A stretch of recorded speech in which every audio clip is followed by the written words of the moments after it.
Hey brother! Ben, way back in 2012, we made a video called The Pixar Theory, and it would change our lives and this channel forever. Since then, anytime a new Pixar movie has come out, we've made a full video explaining how it fits into the greater Pixar universe. But it's been 6 years since then, and it's getting a little hard to keep track of everything. So today, we're simplifying things and making a new, updated Pixar theory, covering everything from Toy Story through The Incredibles 2. This is the Pixar Theory.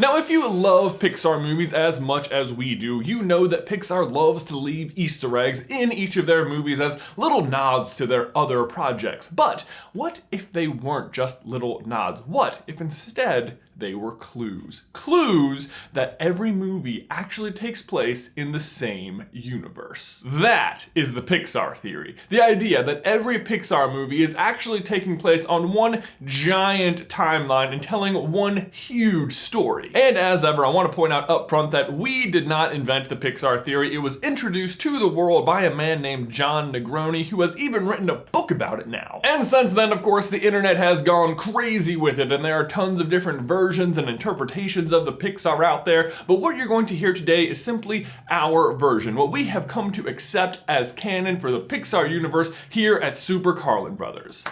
Let's begin. Now, it is a lot to cover, so we're going to go about it in two ways. First, we're going to tell the entire story of the Pixar theory, and then we're going to talk about how it works and get to the bottom of why it even exists. Now, the movies don't come out in chronological order. We have to figure that out after the fact, but the first one's pretty easy. It happens way back in time, prehistoric times, with The Good Dinosaur, which immediately offers us an explanation for why the Pixar universe, which is so similar to our very own, is just ever so slightly different. And it's right here when the asteroid that should have wiped out the dinosaurs misses. And as a result, the dinosaurs don't go extinct. We can see some primitive looking dinosaurs see the asteroid miss right here, but then millions of years pass. And we're introduced to a bunch of characters who have evolved out of that primitive state and have started developing things like agriculture and ranching. But as we will soon learn in Brave, the dinosaurs don't have a witch to help them change their fate, and so fate eventually catches up with them in the form of crazy weather, which wipes them all out. And when the story starts, you can see it's already been happening for a while. I mean, Arlo goes on this grand journey, but he really doesn't run into that many characters. I mean, life is pretty scarce. The pterodactyls used to hunt well, but now have to follow the storm because it's killing everything in its wake. The T-Rexes, which should just be hunting everything, have started ranching things for food. And their herd is so valuable, it's under constant threat of theft by raptors. Even the pet collector, a Strachiosaurus, which typically travels in herds, is now all alone and obviously quite terrified. Oh, it's terrifying out here. Meanwhile, though, even the smallest of humans is doing well surviving the storms, proving their intelligence and resourcefulness early on. But what the Good Dinosaur really helps us establish here is that if you're the kind of animal that can survive for millions of years without human intervention, like, I don't know, rats or pelicans or anything underwater, you are probably going to develop some kind of intelligence in the Pixar universe. But that's not the only way you might gain intelligence. You also might be a human who was turned into a giant bear, like in our next movie, Brave. This takes place centuries and centuries later in medieval Scotland, where a young princess is trying to change her fate by not getting married. I'll be shooting for my own hand! Which leads her to follow a path of will-o-wisps into the forest, where she meets a very interesting character indeed. A witch. And the witch's workshop is by far the most curious thing about this movie, especially as it relates to the Pixar theory. For one, it introduces us to magic, which is the first example in the Pixar universe of things not behaving the way they're supposed to. Her crow can talk to humans, her door doesn't work the way I've known doors to work, and the witch herself even seems adept at wielding magic, although she's obviously not the source of the magic. For example, all of the knives and other various sharp objects in the shop quickly turn on the witch when she's about to refuse Merida's generous offer, suggesting they do have some sort of mind of their own. And we'll dive into that a lot deeper later, but for now, the other important piece of magic we see the witch do is the ability to change someone's fate. That'll change my fate. And Merida even gives a pretty good description of how fate works. Some say our destiny is tied to the land, as much a part of us as we are of it. Others say fate is woven together like a cloth, so that one's destiny intertwines with many others. It's the one thing we search for, or fight to change. Some never find it, but there are some who are led. Now, as it relates to Brave, Merida is just offering us a little bit of foreshadowing about herself. But, as it relates to the greater Pixar theory, it is actually giving us a very interesting clue about the witch. So just bear that in mind as we move forward. But so far, we've established that humans and animals are both capable of intelligence. But as we get to our next movie, we'll introduce the third player to the game,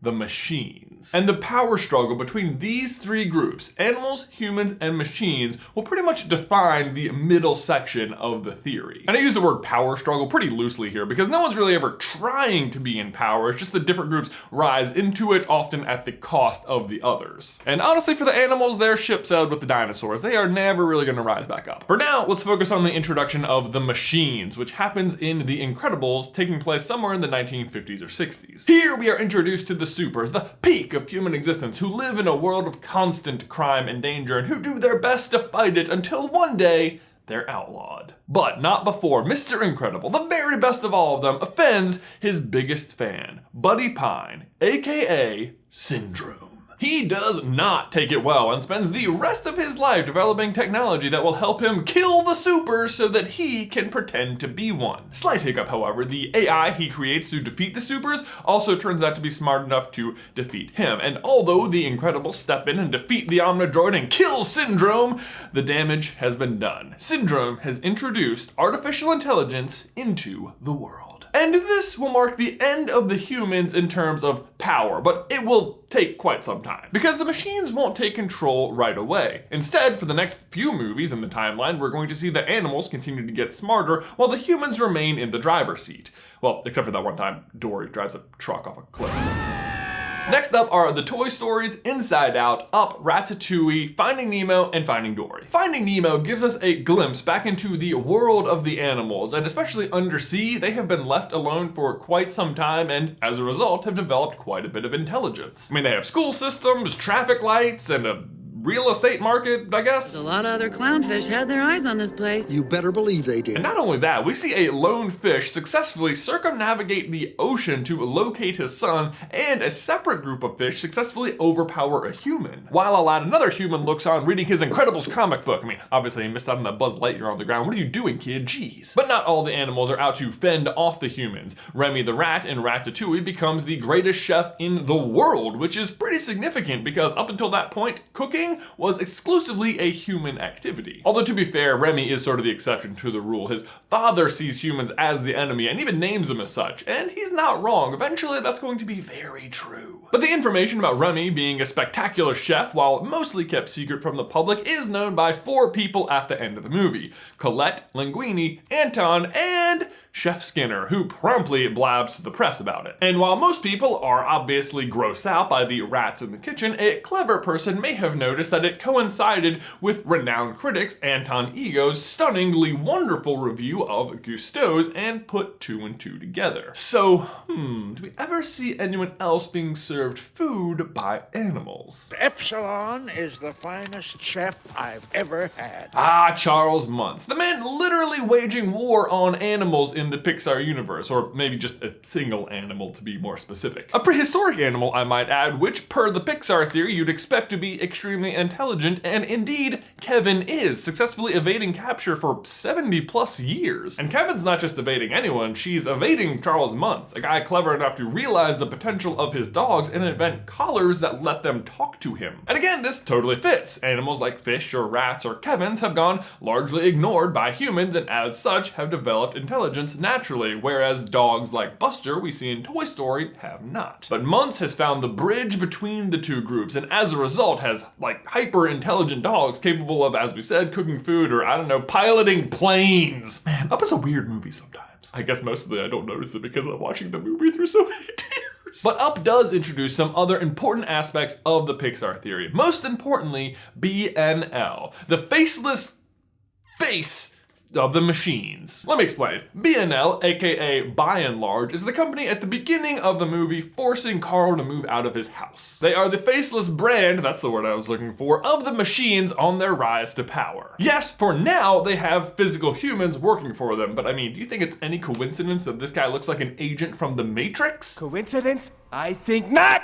Exactly, Bernie, you get it! And BNL shows up a lot in Pixar movies, most notably in WALL-E, which we will get to, but also in some other places, like on the batteries of Buzz in Toy Story. Which is not the only connection between Up and Toy Story. You can also see Lotso and the little girl from the daycare in this room right here. Buzz witnesses a grape soda commercial, which happens to have produced the badge Carl wears as the Ellie badge. And then, of course, there's the postcard on Andy's bulletin board from the mysterious Emma Jean, who I do not have time to get into right now, but if you want to see the whole video about her, please click the card. But let's pause on Toy Story for a second, because it's our first great example of how humans are used in the Pixar theory, which is to say, as batteries. How and why the toys are able to come to life and why they fear dying or being forgotten is an interesting question that's been around as long as Toy Story and which has only really gotten a good answer last year in Coco. But we'll get to that. For now, just know that humans are batteries and their energy is required for life in the Pixar universe. Where they are, there is life. Where they are not, there is not. At least when it comes to inorganic things like toys or machines or cars. But when it comes to animals, humans aren't always so great for life, and we see this at the beginning of Finding Dory. After Dory, Marlin, and Nemo arrive in California, they are immediately in the middle of a vast underwater junkyard full of all sorts of trash and shipping containers and a giant bioluminescent squid, which sadly isn't as relevant. It's super cool, but just not relevant. What is relevant is we start to see a glimpse of what is beginning to happen worldwide. Trash. And even though animals have been on the decline for a while, this is really where they start to drop off, because trash is just not good for animal life. Well, unless maybe you're like, I don't know, rats or something, which, hey, wouldn't you know, that's the very next movie in the Pixar timeline. It's like they're planning it. But we've already talked about rats. Let's talk about what happens when pollution gets out of control. This is the setup for WALL-E, that the tiny little city building battery company, By and Large, has now become so big and so powerful, they have literally taken over the planet and polluted it so bad that humans have to leave while little WALL-E trash compacting robots clean up the mess. So the humans leave for some 700 years, all the animals are dead, and what is left? Cars. Now, you might be thinking, wait, Cars doesn't take place on Earth, right? It's obviously an alternate reality or something.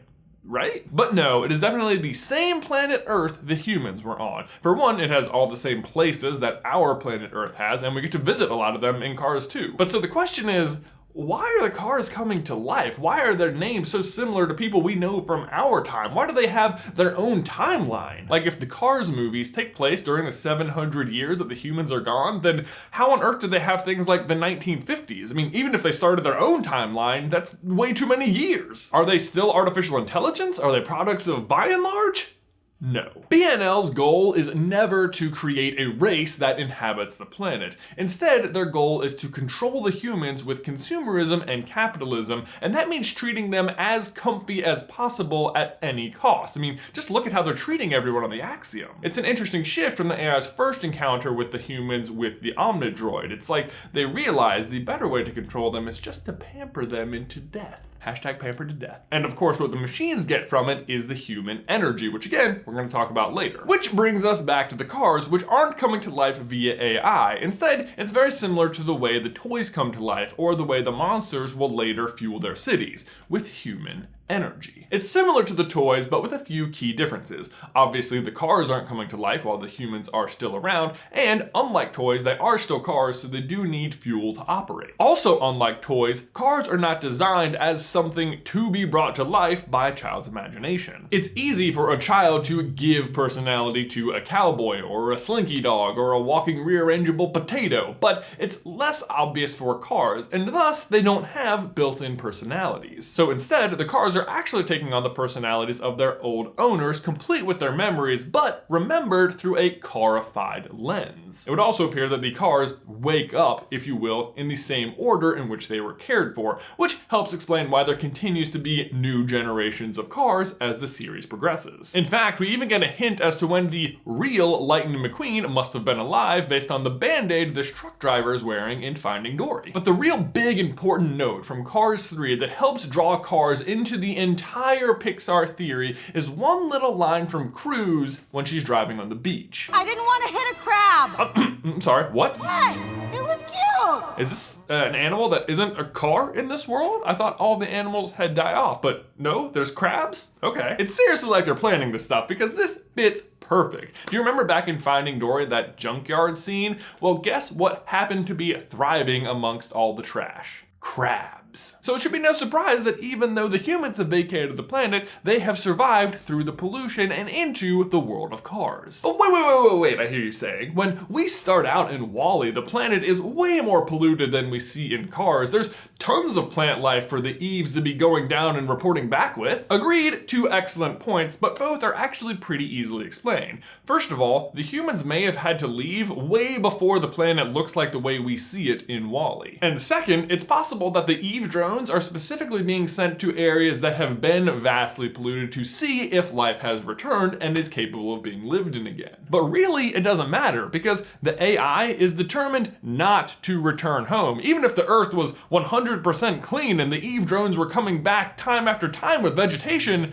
they're just not going back. That's Directive A113. Stop the captains from knowing the Earth is safe. It's possible that in WALL-E, this is not even the first time that this has happened, that Otto has just been intercepting all sorts of plants and sending them off into space. And as for the planet getting as brown as we see it at the beginning of WALL-E, well, I think that's what might happen if the only inhabitants of the planet for centuries were nothing but cars. But of course, the cars die off too, because, like we said, without humans, there can't really be life. The cars can survive on fuel alone for a while, but even by Cars 2, there's already an energy crisis. But that brings us back to WALL-E, where one superhuman obsessed little robot finally manages to get a plant delivered to a captain of the Axiom, and they come skyrocketing back to the planet and everything is great. Mostly. After all, they are still returning to a planet that has been subject to a ton of pollution for a very long time, and it seems to have an interesting effect on the humans over the next few thousand years, which is that they eventually evolve into monsters. Which I know sounds crazy, but actually it's not the first time we've seen a human transform into a monster in the Pixar universe.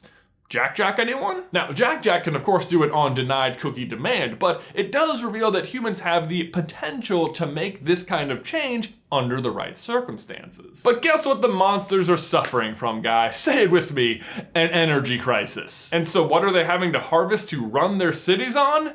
Human energy, or more specifically, human emotions, or even more specifically, human memories. All right, here we go. Finally, we're gonna get to how humans work as batteries. And it starts with the scare shortage, which, if you ask me, makes no sense. I mean, we hear all throughout the movies that both Sully and Randall are so close to breaking the all-time scare record. The 2 best scarers of all time are working at tandem next to each other, and there's a scare shortage? Kids these days, they just don't get scared like they used to. Indeed, Waternoose, indeed. In the movie, the solution to this problem is discovering that laugh energy is 10 times more powerful than scream. But I submit to you that this does not make sense because of the point I just made. If the talent is at an all-time high, why is scream at an all-time low? And the answer is because of how the scare floor works, which is to say, time travel. Stay with me, I promise, it makes sense. When the monsters go through the doors, we see them enter the human world, but as we've established, the human world is their world. They are just accessing a point in history when humans were still around because they need their energy to run their cities. Which means when they travel back in time matters. In Monsters, Inc., in the kids' rooms, we see a lot of posters for the newly opened Tomorrowland, and Boo even has a Jessie doll on the floor of her room, suggesting the time frame is around the 50s or a little after. AKA the time of the supers. And remember, in that time, crime was everywhere, so it would make sense sense for fear to be high. So the idea is that when time moves forward in the monster world, it also moves forward at the same rate in the human world. They're just traveling parallel to each other. So as times change in the human world, so does what kind of memory is valuable to the monsters. And post-Incredibles, AI is introduced to the world, which starts making things super easy for the humans until again they eventually are being nearly pampered to death. So it makes sense that after AI is introduced, joy and not fear becomes the valuable memory because it is now the dominant memory. Which is exactly what we see in Inside Out. By the time Riley comes around, a majority of her memory orbs are joy. There's literally just more for the monsters to harvest. And I mean memory specifically and not emotions, because emotions simply color the memories. Inside Out also offers an explanation for why kids specifically are better targets for the monsters. Because as kids, their memories are only colored by a single emotion. But even by the end of the movie, Riley has started to develop a little bit more, and so her memories are starting to be colored by multiple emotions at once, which would obviously be harder to harvest. And it makes sense that of all things, they're using memory as a power source in Pixar, because memory might be the most important aspect of everything. It might be the reason the Pixar theory exists. It's the message they're trying to tell you. In Inside Out, we're introduced to Bing Bong, and his death is quite powerful. Because Riley remembers him as an actual being and not just as a single memory, he is preserved as a being in her mind and not contained into a single orb. And he spends most of the movie in this state as a memory that isn't forgotten, but one that is also never called upon. So instead, he's just allowed to roam freely throughout her mind. Until, of course, he falls victim to the memory dump. And so not so oddly, this exact phenomenon is the driving force behind the entire plot of Coco, which is why it should come as no surprise then that the City of the Dead looks like a much grander version of the human mind. Because rather than looking at just the single mind of a little girl, now we're looking at the collective memory of the entire country of Mexico. But the rules are pretty much the same. Sure, once a year, if your family puts your picture on the ofrenda, you can cross back over and accept an offering from them. But either way, as long as a single person remembers you, as long as one memory orb of you exists somewhere in someone's mind, you are allowed to continue living in the land of the dead. But if you are completely forgotten, much like Bing Bong at the end of Inside Out, you then suffer the final death. And this is the point of the Pixar theory, to actively remember those who came before you, to look back as a guide to the future, because those who are not forgotten aren't really gone. And this theme permeates every Pixar franchise. I mean, Bob Parr is afraid that if people forget the old ways, then Mr. Incredible will truly die. His true self, then, will really die. In Toy Story, Wheezy is sick because Andy has forgotten him. In Ratatouille, Gusteau's memory is being tarnished and Remy is out to set it straight. Carl can't let Ellie's memory die and carries it around as literal baggage until he finally realizes that instead of remembering her, he needs to live the way she wanted him to live. Dory's whole character is about memory, and she shows us tragically how terrible forgetting can be. I mean, without the ability to remember, she could have swam right up to her parents and not even realized who they were. Arlo is controlled by guilt and memory of his father's death, and fears he'll never make him proud until his dad's ghost literally appears to him and says, You're me and more. The Cars, on the other hand, as machines and not humans, are starkly not concerned with legacy. Both Lightning and Doc Hudson both scoff at it. But then there's the adorable little Wally, also a machine, but one who actively cares about remembering humans, and as such, what happens to grow right next to him? A little plant. And remember the brown earth? Well, another explanation might be that all of humanity has literally forgotten Earth. Even the captain has to ask the ship to look up what Earth is. But once he starts to remember, well... And finally, this brings us all the way back to where we started. Brave, inside a little witch's hut where the most important memory of them all lives. An image that has no business existing in medieval Scotland and yet is there all the same. It is a carving of none other than Sully. Because this is not just some random witch. This old lady is Boo. Oh, you need more proof? Well, for one, she's obsessed with bears, which Sully himself kind of resembles, and it might be how you remember him if you only ever saw him as a little girl. 2, she has a carving of the Pizza Planet truck right here, and that's like, what? Cars don't even exist yet. How would she even know what that is if she's not actually from the future? And 3, where did Sully come from when she was a little girl? A magic door. And what does the witch happen to have on her hut? A magic door. But so why does Boo become a witch? Well, the theory goes that she spends pretty much the rest of her life trying to track down her best friend from the closet, but can never find him. But personally, I think she figured it out. She obviously learned about time travel at some point, but for some reason has decided to stay in Scotland. But my question is then, why there? And the answer is again, memory, because she never wants Sully to suffer the final death. She never wants him to ever really be forgotten. And how do you fight that? By living in the past and remembering something from the future, effectively creating a permanent loop. As long as she stays here and ensures the events of Brave happen, she ensures the future, that she will always go on to be a little girl who meets Sully and that grows up trying to find him again and eventually come back to this point, always keeping the memory alive. And that is the Pixar Theory.